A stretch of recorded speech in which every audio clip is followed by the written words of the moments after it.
नमस्कार दोस्तों, स्वागत है सभी का हमारे चैनल माय नॉलेज में। और मेरा नाम है पिंटू भारद्वाज। तो दोस्तों, आज की जो वीडियो बहुत ज्यादा इंपॉर्टेंट वीडियो है आप सभी के लिए। अगर आप एक पीएफ के मेंबर है, यानी कि अगर आपके पास एक पीएफ का अकाउंट है, तो ये वीडियो आप सभी के लिए बहुत ही ज्यादा इंपॉर्टेंट वीडियो है। क्योंकि दोस्तों, आप सभी को पता ही है कि अब हम अपने डेट ऑफ एग्जिट को ऑनलाइन अपडेट कर सकते हैं खुद से, विदाउट अपने एम्प्लॉयर के हेल्प से। लेकिन दोस्तों, अब आप सोचेंगे कि इसमें नई बात क्या है। लेकिन दोस्तों, बहुत से ऐसे मेंबर हैं जो अपनी डेट ऑफ एग्जिट को ऑनलाइन अपडेट करने में मिस्टेक कर रहे हैं, जिसकी वजह से उनका जो पीएफ है वो होल्ड हो जाता है। तो दोस्तों, आप सभी को बता देना चाहता हूं कि डेट ऑफ एग्जिट को ऑनलाइन अपडेट करने के लिए कुछ टर्म एंड कंडीशन रखे गए हैं। तो दोस्तों, उन्हीं टर्म एंड कंडीशन के बारे में आज की इस वीडियो में मैं आपके साथ बात करने वाला हूं और आपको बताने वाला हूं कि वो टर्म एंड कंडीशंस क्या है। जब भी आप अपने डेट ऑफ एग्जिट को ऑनलाइन अपडेट करने के लिए जाते हैं, तो आपको किन किन बातों का ध्यान रखना जरूरी है, ताकि आपको आगे जाके कोई प्रॉब्लम ना आए, आपका जो पीएफ है वो होल्ड पे ना हो। तो चलिए दोस्तों, हम अपने लैपटॉप की स्क्रीन पे चलते हैं और वहां पे मैं आपको सारा कुछ डिटेल में बताता हूँ। तो चलिए हम अपने लैपटॉप की स्क्रीन पे चलते हैं। हेलो दोस्तों, तो ये देखिए मैं अपनी लैपटॉप की स्क्रीन पे आ चुका हूँ और अब हम देखेंगे कि अगर आप कभी भी अपने पीएफ अकाउंट में डेट ऑफ एग्जिट खुद से ऑनलाइन अपडेट कर रहे हैं, तो आपको अपडेट करने से पहले किन किन बातों का ध्यान रखना बहुत ज़्यादा जरूरी है, ताकि आपको आगे जाके किसी भी तरह की कोई भी प्रॉब्लम ना आए। तो दोस्तों, आप सभी को पता ही है, डेट ऑफ एग्जिट को अपडेट करने के लिए हमें अपने यूनिफाइड मेंबर पोर्टल पे आना पड़ता है और यहाँ पे आने के बाद अपने यूएन नंबर और पासवर्ड से इसमें लॉगिन करना पड़ता है। लॉगिन करने के बाद आपको यहाँ पे लेफ्ट हैंड साइड पे टॉप पे एक ऑप्शन मिल जाएगा मैनेज का, और जैसे ही आप मैनेज पे क्लिक करते हैं तो आपको यहाँ पे एक ऑप्शन मिल जाएगा मार्क एग्जिट का। और मार्क एग्जिट पे क्लिक करने के बाद आपके सामने यहाँ पे मार्क एग्जिट वाला पेज ओपन हो जाएगा, जिसमें सबसे पहले आपको यहाँ पे अपनी एम्प्लॉयमेंट सेलेक्ट करनी पड़ती है, जिस एम्प्लॉयमेंट में आप डेट ऑफ एग्जिट को अपडेट करना चाहते हैं। उसके लिए जैसे ही आप इस एरो पे क्लिक करते हैं तो आपके सामने यहाँ पे सभी पीएफ अकाउंट ओपन हो जाते हैं। जिस भी पीएफ अकाउंट में आप डेट ऑफ एग्जिट अपडेट करना चाहते हैं, आप उसको सिंपली सिलेक्ट कर सकते हैं। सिलेक्ट करने के बाद टॉप पे आपको कुछ डिटेल नजर आ जाएगी, जिसमें यहाँ पे लिखा हुआ है आपकी मेंबर आईडी क्या है, साथ में एस्टेब्लिशमेंट नेम क्या है, और साथ में यहाँ पे लास्ट में आपको लिखा हुआ है कि आपके एम्प्लॉयर ने जो लास्ट कंट्रीब्यूशन की है वो किस मंथ किस ईयर में की है। तो दोस्तों, अगला स्टेप हमारा ये होता है कि यहाँ पे मुझे जो लास्ट कंट्रीब्यूशन शो कर रहा होता है, इसी मंथ को हमें यहाँ पे सिलेक्ट करना पड़ता है, select date of exit PF में। और यहाँ पे फिर से हमें वही सेम डेट यहाँ पे सिलेक्ट करना पड़ता है, क्योंकि ये रीसिलेक्ट दिया हुआ है। और यहाँ पे हमें सिलेक्ट करना पड़ता है रीजन ऑफ एग्जिट, क्योंकि दोस्तों अगर आप यहाँ पे ध्यान देंगे तो यहाँ पे जो लास्ट कंट्रीब्यूशन का मंथ और यहाँ पे ईयर दिया हुआ है, वही मंथ और ईयर यहाँ पे हमें जब सिलेक्ट करते हैं तो शो करता है। ये देखिए, यहाँ पे मुझे दिसंबर 2019 ही शो कर रहा है, और जो कि यहाँ पे लास्ट कंट्रीब्यूशन मुझे शो कर रहा है। तो दोस्तों, इसको आप चेंज नहीं कर सकते हैं, इसी में से हमें कोई डेट सिलेक्ट करनी पड़ती है। और सिंपली हम क्या करते हैं, इसी मंथ में से हम कोई लास्ट डेट सिलेक्ट कर लेते हैं। मान लीजिए 31 लास्ट डेट है, तो हम 30 या 31 में से कोई सिलेक्ट कर लेते हैं। लेकिन दोस्तों, अगर आप इसको थोड़ा सा स्क्रॉल डाउन करेंगे तो आपको यहाँ पे कुछ इंपॉर्टेंट नोट्स नजर आ जाएंगे, जो कि यहाँ पे लिखे हुए हैं। हम डेट ऑफ एग्जिट को अपडेट करते वक्त यही गलती करते हैं कि नीचे दिए हुए नोट्स को नहीं पढ़ते हैं और हम जल्दी से अपना डेट ऑफ एग्जिट जो है अपडेट कर देते हैं। ज्यादातर हमें कोई प्रॉब्लम नहीं आती है, लेकिन कई बार हमें बहुत बड़ी प्रॉब्लम हो जाती है, जिससे हमारा जो पीएफ का अमाउंट होता है वो होल्ड हो जाता है, और कई कई महीनों तक, कई कई साल तक वो होल्ड पे ही रहता है।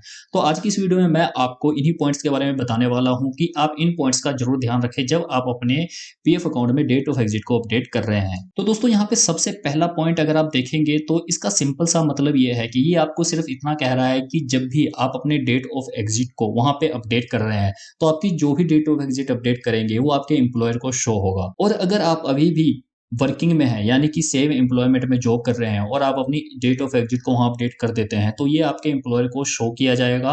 और जब वो आपकी इंस्टॉलमेंट, जो कि मंथली इंस्टॉलमेंट होती है, जो पीएफ अमाउंट की होती है, वो जब जमा कराएगा, तो भी आपकी डेट ऑफ एग्जिट को उनको शो किया जाएगा कि आपने डेट ऑफ एग्जिट अपडेट कर दी है। क्योंकि अगर आप एक बार डेट ऑफ एग्जिट अपडेट कर देते हैं तो उसमें जो अमाउंट होता है वो वहां पे जमा नहीं होता है। अगर जमा हो भी जाता है, आपका एम्प्लॉयर उसमें जमा कर भी देता है, तो भी आपको सबसे बड़ी प्रॉब्लम ये आती है कि फिर आप उस अमाउंट को विड्रॉ नहीं कर सकते हैं ऑनलाइन। इसके लिए आपको ऑफलाइन धक्के खाने पड़ते हैं। तो इन चीज का जरूर ध्यान रखें कि अगर आप सेम एम्प्लॉयमेंट में जॉब कर रहे हैं तो एग्जिट होने से पहले ही एग्जिट डेट मत डालिए। उसके बाद दोस्तों, यहाँ पे आपको सेकंड पॉइंट नजर आ जाएगा। इस पॉइंट में सिंपली आपको ये बताया जा रहा है कि आपकी जो डेट ऑफ एग्जिट होती है वो आपकी लास्ट कंट्रीब्यूशन वाला जो मंथ होता है उसी में से सिलेक्ट की जाती है। लेकिन अगर आपके एम्प्लॉयर ने आपकी पेमेंट करने में लेट किया है, तो आपने वही मंथ सेलेक्ट करना है जिस मंथ में आपकी लास्ट कंट्रीब्यूशन हुई है।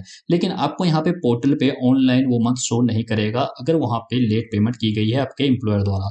तो इस केस में आपने अपने एम्प्लॉयर को बोलना है कि आपकी डेट ऑफ एग्जिट जो है वो अपडेट कर दे। आप खुद से यहाँ पे ऑनलाइन अपडेट नहीं करेंगे। और दोस्तों यहाँ पे थर्ड पॉइंट जो दिया हुआ है वो आपके सेकंड वाले पॉइंट से कनेक्टेड है। इसमें सिंपली ये लिखा हुआ है कि अगर आप डेट ऑफ एग्जिट को गलत अपडेट कर देते हैं तो वो एडिटेबल नहीं है, यानी कि आप उसको एडिट नहीं कर सकते हैं। लेकिन अगर आप इसको एडिट करना चाहते हैं तो आप अपने एम्प्लॉयर की हेल्प से कर सकते हैं, यानी कि आपके एम्प्लॉयर को एक रिटर्न में एप्लीकेशन देनी पड़ेगी। जिस पीएफ ऑफिस में आपका पीएफ अकाउंट है उस पीएफ ऑफिस में एक रिटर्न में रिक्वेस्ट डालनी पड़ेगी कि आपकी डेट ऑफ एग्जिट को चेंज कर दिया जाए, तो आपकी डेट ऑफ एग्जिट जो है वो चेंज हो सकती है। तो आप सभी को पता ही है जॉइंट डिक्लेरेशन फॉर्म आता है जिसको फिल करके आप अपने एम्प्लॉयर से साइन सिग्नेचर करा के आप अपने पीएफ ऑफिस में जमा कराएंगे तो आपकी डेट ऑफ एग्जिट चेंज हो जाती है। तो ये लंबा प्रोसेस हो जाएगा, तो इस चीज का आप जरूर ध्यान रखें अपने डेट ऑफ एग्जिट को अपडेट करते वक्त। और दोस्तों यहाँ पे फोर्थ एंड लास्ट पॉइंट दिया हुआ है। इसमें आपको सिंपली ये बताया गया है कि जब आप अपनी डेट ऑफ एग्जिट को अपडेट कर लेते हैं और आप अपना PF full and final withdraw कर लेते हैं तो आपकी जो सर्विस हिस्ट्री होती है वो लैप हो जाती है, यानी कि सर्विस हिस्ट्री खत्म हो जाती है आपकी। उसके बाद अगर आप कोई अदर एम्प्लॉयमेंट ऑर्गेनाइजेशन आप ज्वाइन करते हैं तो आपके लिए वहां से एक नई सर्विस हिस्ट्री क्रिएट होती है, यानी कि फ्रेश तरीके से वहां पे सर्विस हिस्ट्री क्रिएट होती है, स्टार्टिंग से क्रिएट होती है। सिंपली इस पॉइंट में आपको यही दिया हुआ है।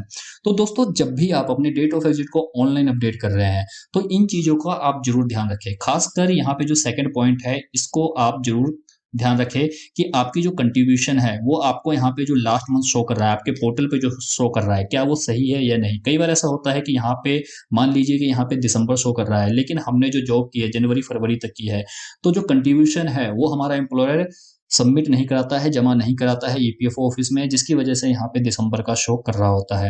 लेकिन हमें पता है कि हमने जनवरी या फरवरी तक जॉब की है, तो ऐसे में आपको पता है कि आपके एम्प्लॉयर ने अभी इंस्टॉलमेंट जमा नहीं कराई है, तो आप अपने एम्प्लॉयर को बोलेंगे कि इंस्टॉलमेंट जमा कराए और आपकी डेट ऑफ एग्जिट वो खुद से अपडेट करे, आपने नहीं करनी है।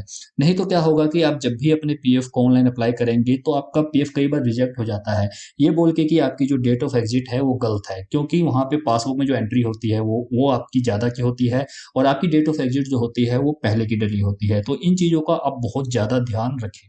हेलो दोस्तों, तो उम्मीद करता हूँ कि आज की इस वीडियो में जो इन्फॉर्मेशन, जो जानकारी मैंने आपको दी वो आपके लिए हेल्पफुल रही होगी और आगे से आप डेट ऑफ एग्जिट को अपडेट करते वक्त आप इन चीजों का ध्यान रखेंगे जो कि आज की इस वीडियो में मैंने आपको बताया। तो दोस्तों इस वीडियो में इतना ही था और अगर आपको वीडियो अच्छी लगी तो प्लीज वीडियो को लाइक करिए और अपने फ्रेंड के साथ शेयर करिए और दोस्तों मेरे चैनल को जरूर सब्सक्राइब कर लीजिए क्योंकि इसी तरह की हेल्पफुल वीडियो आप तक पहुंचती रहेगी। और दोस्तों सब्सक्राइब करने के बाद आप बेल आइकन को दबा के ऑल नोटिफिकेशन ऑन कर ले ताकि मैं जो भी वीडियो अपलोड करूं वो सबसे पहले नोटिफिकेशन आप तक पहुंच सके। तो दोस्तों धन्यवाद, जय हिंद।